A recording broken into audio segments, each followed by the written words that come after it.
Hello दोस्तों, मैं खुशबू आप सबका स्वागत करती हूँ एक एक क्लासेस में। तो आप सब अच्छे होंगे, स्वस्थ होंगे। तो हम लोग अपने सिलेबस की ओर चलते हैं। तो मैं आप लोग को पढ़ा रही थी मैथ में मैंने पाइप नल जो था वो कंप्लीट कर चुकी थी। और मैं आज नया टॉपिक स्टार्ट करूँगी, सिंपल इंटरेस्ट यानी साधारण ब्याज। ठीक है, तो आज मैं कुछ पॉइंट सिर्फ बताऊंगी और नेक्स्ट क्लास से फिर उसे अच्छे से समझाने की कोशिश करूंगी कि हम किस तरह से सॉल्व करते हैं, टाइप बाय टाइप हर क्वेश्चन को सॉल्व करें। सबसे पहले साधारण ब्याज। सब टॉपिक लिख लीजिए, कॉपी कलम निकाल लीजिए। साधारण ब्याज यानी सिंपल इंटरेस्ट।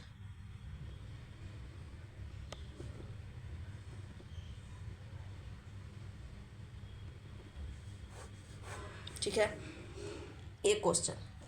तो हम किस तरह से इसको सॉल्व करते हैं इसके बारे में हम आप लोग को, पहले तो मैं इसके बारे में बताऊंगी कि यह क्या है, इसके अंदर ब्याज क्या होता है, मिश्र धन क्या होता है, मूलधन क्या होता है, ये सब मैं आप लोग को समझाऊंगी। ठीक है, तो सबसे पहले देखिए कि सबसे पहले तो मूलधन, इसमें क्या होता है, मूलधन। मूलधन क्या होता है, मूलधन। ठीक है, मूलधन क्या होता है। तो आप लोग एक चीज़, आप लोग गांव देहात में अगर रहे होंगे तो ये सब जानते होंगे कि सूद पर कितना पैसा लेते हैं, उसको कितना परसेंट ब्याज देते हैं, ये सब आप लोग ने सुना ही होगा। तो मूलधन के मतलब हो जाता है कि जितना रुपया आप किसी को कर्ज के रूप में देते हैं वही वही रुपया जो है हमारा मूलधन होता है। तो इसको मैथ के रूप में हम ऐसे इस तरह से इसको परिभाषित कर सकते हैं कि किसी व्यक्ति को दिया गया धन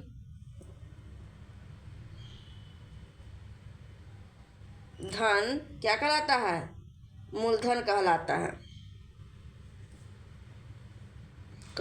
है। ठीक है, इसे क्या करते हैं, पी से सूचित करते हैं, पी से सूचित करते हैं, सूचित करते हैं। मतलब जैसे मान लीजिए कि राम और श्याम है। ठीक है, राम जो है श्याम को 100 रुपया दिया, किसको दिया, इधर इंडिकेट कर दिए, यानी राम जो है 100 रुपया इसको दिया। तो ये जो 100 रुपया जो दिया ना वही हो जाता है मूलधन। मतलब जितना कर्ज हम देते हैं, जितना रुपया हो चाहे कोई वस्तु हो जो दिया जाए उस किसी को, तो वही हो जाता है। जो धन यहाँ क्या कहें कि दिया गया धन मूलधन कहलाता है। मतलब जो चीज़ हम किसी और को देते हैं कर्ज के रूप में उसको हम कहते हैं क्या, मूलधन। ठीक है, यहाँ तक कोई दिक्कत नहीं। ठीक है, अब देखिए आखिर ब्याज क्या होता है। ब्याज क्या होता है ये भी तो जानना जरूरी है। अब पहले देखिए समय। समय समय का मतलब सबको पता है, समय का मतलब टाइम।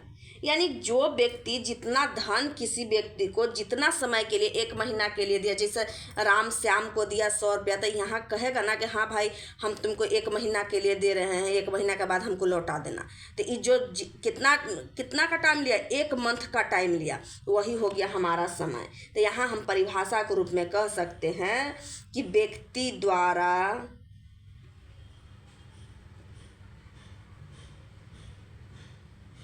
वन को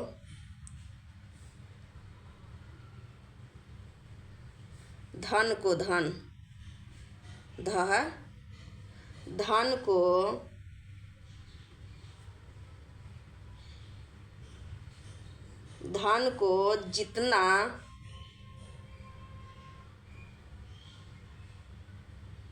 जितना दिन के लिए लिया जाए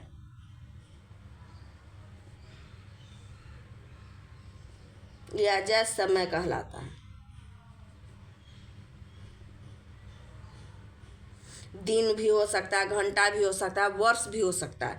यहाँ पे कुछ भी हो सकता है, दिन, घंटा, वर्ष, कुछ भी हो सकता है। जो यही जो है हमारा समय होता है, इसे क्या करते हैं, टी से सूचित करते हैं, टी से सूचित करते हैं। मतलब जो धन जो है व्यक्ति द्वारा धन की जितना दिन या समय के लिए लिया जाता है, माने कि धन को हम जितना समय के लिए लेते हैं किसी से, जैसे श्याम जी यहाँ लिया 100 रुपया तो 1 मंथ के लिए, तो दिन के लिए कह देगा तो कितना हो जाएगा, 30 दिन, 31 दिन। इस तरह से हम इसी को हम क्या कहते हैं, समय कहते हैं। इसे क्या करते हैं, टी से सूचित करते हैं। यहाँ तक हम कोई दिक्कत नहीं। अब देखिए ब्याज दर क्या होता है। दर क्या होता है, दर का मतलब होता है जैसे कोई मान लिया जाए कहेगा कि नहीं हमको सूद चाहिए, जैसे हम मान लिया जाए कि 100 रुपया इसको हम राम श्याम को 100 रुपया दिया 1 मंथ के लिए, लेकिन राम क्या कह रहा है कि नहीं हम तुमको मगनी के थोड़ी ही देंगे 100 रुपया, हमको उसके बदले कुछ चाहिए के मतलब सूद, हमको 1 महीना के लिए एडवांस कुछ चाहिए, हम ऐसे थोड़े देंगे। तो ये बेचारा बोला कि ठीक है हम 1 महीना के 5 रुपया देंगे, 100 रुपया तुम दोगे तो एक्स्ट्रा 5 रुपया देंगे। तो वही जो एक्स्ट्रा जो पैसा दिया गया राम को, वही 5 रुपया एक्स्ट्रा 1 मंथ के लिए क्या हो गया, दर हो गया, यानी शुद्ध हो गया, जिसको हम देहाती भाषा में एक तरह से हम शुद्ध कर सकते हैं। पर तो यहाँ पे 5 रुपया रुपया के अनुसार से दिया जा रहा है ना, तो ये हो गया ब्याज, ठीक है। और क्या हो गया, ब्याज हो गया। लेकिन कितना परसेंटेज, कभी भी दर रहेगा तो हमेशा परसेंटेज के रूप में। जैसे यहाँ इसको हम परिभाषा के रूप में लिख सकते हैं कि ब्याज की वह राशि जो प्रति वर्ष 100 रुपया में ब्याज को दर्शाता है, दर कहलाता है, दर कहलाता है। इसे किससे सूचित करते हैं, इसे आर से सूचित करते हैं। मतलब कहने का मतलब है कि कभी भी ब्याज जो है हमेशा परसेंटेज के रूप में रहेगा। तो प्रति वर्ष परसेंटेज का मान 100 रुपया 100 ही होता है, तो वही कह रहा है 100 रुपया के रूप में ब्याज को दर्शाता हो।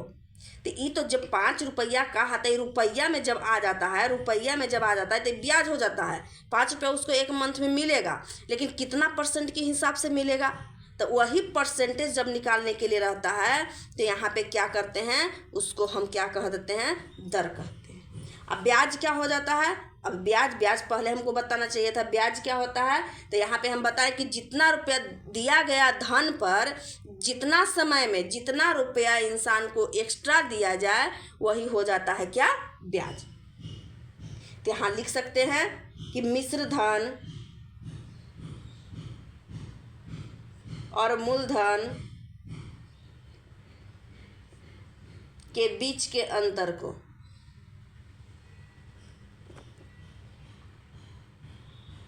अंतर ब्याज कहलाता है, या इसको ऐसे भी कह सकते हैं, कहलाता है, या इसको ऐसे भी परिभाषा कर सकते हैं कि मूलधन पर जितना समय में जितना दर के अनुसार से दिया गया मान को, दर के गुणनफलों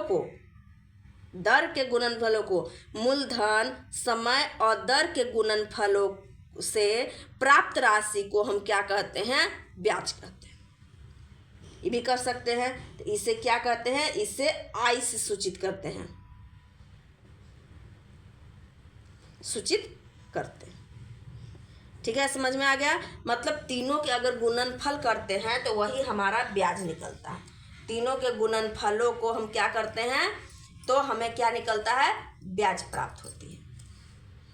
ठीक है, इसे भी कर सकते हैं। मतलब कहने का जितना दर पर और जितना समय के लिए किसी को जो धन दिया जाता है, उससे प्राप्त जो राशि निकलती है, उसी को हम क्या, जो शुद्ध निकलता है, जिसको हम लोग देहाती भाषा में शुद्ध कहते हैं, वो इसी को ब्याज कहते हैं। शुद्ध को ही क्या कह सकते हैं, हम ब्याज कह सकते हैं। ठीक है, यहाँ तक कोई दिक्कत नहीं किसी को। आप देखिए अब यहाँ पे ब्याज, तो यहाँ पे मिश्रधन की बात आई। आखिर मिश्रधन क्या होता है भाई? तो मिश्रधन कुछ नहीं होता है, जो ब्याजवा निकला सो और जितना रुपया हम दिए वो दोनों के अगर जोड़ देते हैं तो वही हमारा मिश्रधन हो गया। ब्याज का मतलब खाली सूद है, अब मिश्रधन का मतलब सूद है। अब जो हम पैसा दिए थे, धन दिए थे, जितना रुपया, वो दोनों को जोड़ला पर हो जाता है क्या? मिश्रधन। उसको हम क्या कहते हैं? मिश्रधन कहते हैं। ठीक है, तो देखिए पेज पलट लेती हूँ और आप लोग को आगे बताने की कोशिश करती हूँ। अब देखिए कुछ नोट पॉइंट में हम आप लोग को लिख देते हैं कुछ पॉइंट, ये सब आप लोग याद रखिएगा। ठीक है, जैसे पहला पॉइंट है कि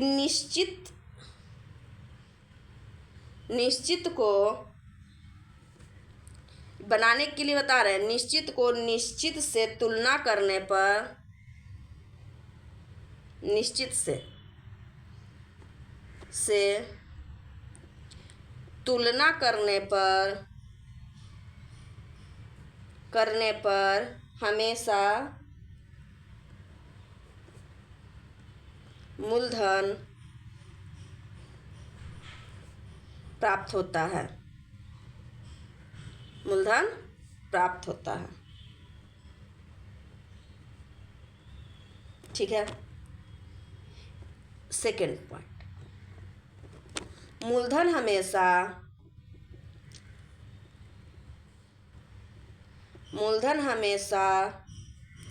100% पर होता है। ठीक है, कितना परसेंट पर होता है? 100% पर होता है।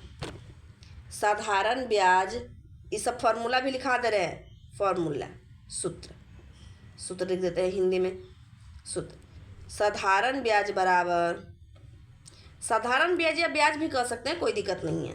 साधारण ब्याज बराबर P गुने R गुने T बटा 100, मतलब हो जाता है मूलधन गुने समय गुने दर बटा 100। इसी पर सारे क्वेश्चन बनेंगे, अधिकतर क्वेश्चन। और कुछ मैं ट्रिक के अनुसार से बताऊंगी जो कि आप लोग को समझना होगा। ठीक है, और देखिए अगर मिश्रधन कहे निकालने के लिए तो क्या करेंगे? मिश्रधन अगर निकालने के लिए कहेगा तो हम क्या करेंगे? ब्याज अब प्लस मूलधन, मूलधन प्लस ब्याज या मूलधन ब्याज प्लस मूलधन, ये दोनों का योग होता है। एक पॉइंट और लिख लीजिए यहाँ पे, तीसरा क्या होता है कि मिश्रधन, ये सब याद रखिएगा ना तो क्वेश्चन बनाने में आराम रहेगा। मिश्रधन सबसे बड़ा होता है और मूलधन हमेशा 100 मानेंगे। क्या करेंगे? मूलधन को हमेशा 100 मानेंगे। अगर मान मूलधन का नहीं दिया हुआ हो तो हमेशा मूलधन को हम क्या मान लेंगे? 100 मान लेंगे। ठीक है, अब देखिए इस पे यहाँ पे हम लिख देते हैं कि साधारण ब्याज स्टार्ट पॉइंट देकर। अब देख लीजिए इस पर किस तरह से कौन कौन टाइप से, टाइप बाय टाइप क्वेश्चन पूछे जाते हैं, उसके बारे में हम लिख देते हैं। साधारण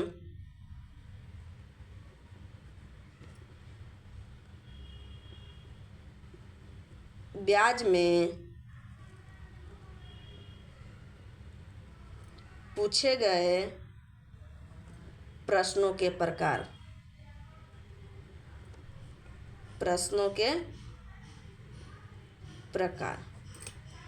पहला क्या? सामान्य प्रश्न, नॉर्मल प्रश्न रहेगा। दूसरा गुणात्मक प्रश्न,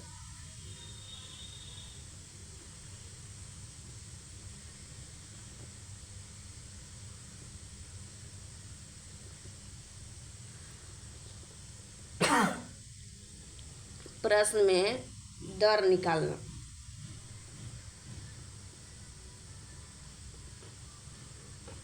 ठीक है।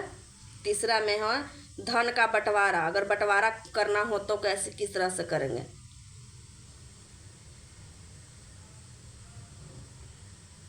बंटवारा।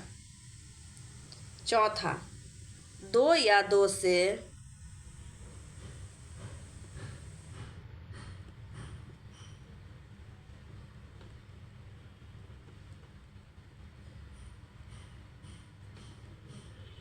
अधिक दर और समय दिया रहे तो।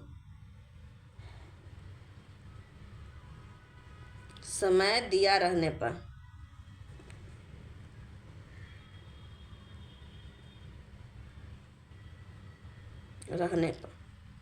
पांचवा, विविध। विविध में जो बचेगा उसको हम आप लोग को बता देंगे। ठीक है, यहाँ तक आप लोग को कोई प्रॉब्लम नहीं होगी। मतलब हम 5 टाइप से ही पढ़ेंगे, उसी में मैं आप लोग को पूरा साधारण बैच कंप्लीट करा दूँगी। तो आप लोग को समझ में आया। मूलधन कहते हैं जब हम किसी को जितना धन देते हैं, चाहे वो रुपया के रूप में हो या वस्तु के रूप में हो, वो हमारा क्या हो जाता है, मूलधन हो जाता है। दर का मतलब होता है हम किसी को जितना के परसेंटेज के हिसाब से किसी को हम देते हैं, जितना समय के लिए, उसको हम दर कहते हैं। समय का मतलब समझेंगे कि जितना दिन के लिए हम दिए, 1 साल के लिए, 1 मंथ के लिए, 6 मंथ के लिए, उसके अनुसार से दिया जाता है कि 1 मंथ में हम 100 रुपया का इतना लेंगे, निश्चित मान दे दिया जाता है समय। ठीक है, वो हो गया क्या, समय। अब हो जाता है ब्याज। ब्याज का मतलब हो जाता है कि इस सब को मिला के जितना परसेंट दर के हिसाब से जितना पैसा आती है रुपया के रूप में, वही हो जाता है मेरा ब्याज। अब मिश्रधन हो जाता है मूलधन और ब्याज को जोड़ देते हैं। मतलब मिश्रधन का मतलब जितना रुपया हम किसी को देंगे और जो मेरा शुद्ध हुआ सो, वो दोनों मिलाकर क्या हो जाता है, वो हो जाता है हमारा क्या, मिश्रधन। आखिर हम किसी को कर्जा देंगे 100 रुपया, तो 100 रुपया तो वापस करेगा ही मेरा पैसा, और जो सूद हुआ वो भी तो वापस हमको देगा ना। जो सूद हुआ वो भी पैसा तो देगा हमको। तो दोनों को ऐड करेंगे तो वही हो जाता है हमारा क्या, मिश्रधन। तो इसके लिए बस 1-2 फॉर्मूला हम रखे हैं, ज़्यादातर नहीं। इसी फॉर्मूला से, एक पहला फॉर्मूला है, इसी से आपको सारे क्वेश्चन बन जाएंगे, ज़्यादा बनाने की जरूरत नहीं। इसी फॉर्मूला को आगे पीछे कभी मूलधन कह देगा, कभी समय कह देगा, कभी दर कह देगा, कभी कुछ कह देगा, और निकालने के लिए। लेकिन यहाँ याद रखिएगा, हमें अगर मूलधन ना दिया हुआ हो मान, तो हम मूलधन को हमेशा 100 मानेंगे। अब मिश्रधन सबसे बड़ा होता है क्योंकि उसमें मूलधन यानी जो मेरा शुद्ध जो पैसा दिया हुआ था 100 और शुद्ध वाला पैसा दोनों को ऐड कर दिया गया है, इसीलिए मिश्रधन बड़ा होता है। यहाँ तो कोई दिक्कत नहीं। यहाँ भी है, मूलधन हमेशा 100% होता है, वही चीज़ है। एक निश्चित को निश्चित से तुलना करने पर हमेशा मूलधन प्राप्त होता है। जैसे मान लीजिए कोई चीज़ निश्चित दिया हुआ, उसको निश्चित को निश्चित करेंगे तो हमेशा क्या प्राप्त होगा, मूलधन। जैसे मिश्रधन दिया हुआ तो मिश्रधन बराबर मिश्रधन, वहाँ से हम मूलधन ज्ञात कर सकते हैं। ठीक है, यहाँ तक किसी को कोई प्रॉब्लम नहीं। अब देखिए टाइप नंबर 1 क्या हो जाता है, टाइप 1। टाइप 1 क्या है, सामान्य प्रश्न।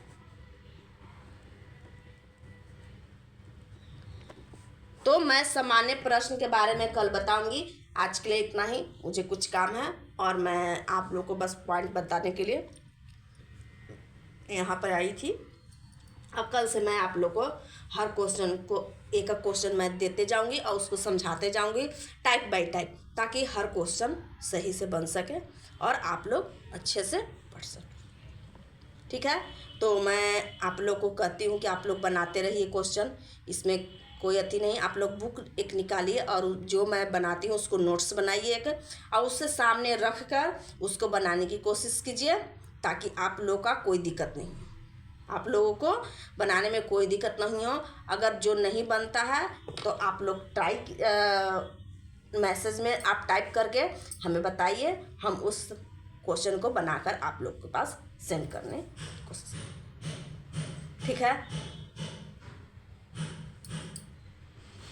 और दूसरी बात कि आप लोग जितने लोगों को शेयर कर सकते हैं आप लोग शेयर कीजिए, ताकि हमें भी कुछ प्रोत्साहन मिले और हम आप लोगों को अच्छे से अच्छे वीडियो बनाकर कोशिश करूँगी। अभी मेरे पास इतनी सुविधा नहीं है कि जो मैं आप लोगों को लाइव बना कर बताऊँगी, बोर्ड पे बताऊँ। ठीक है, तो फिर कल मिलते हैं। Thank you.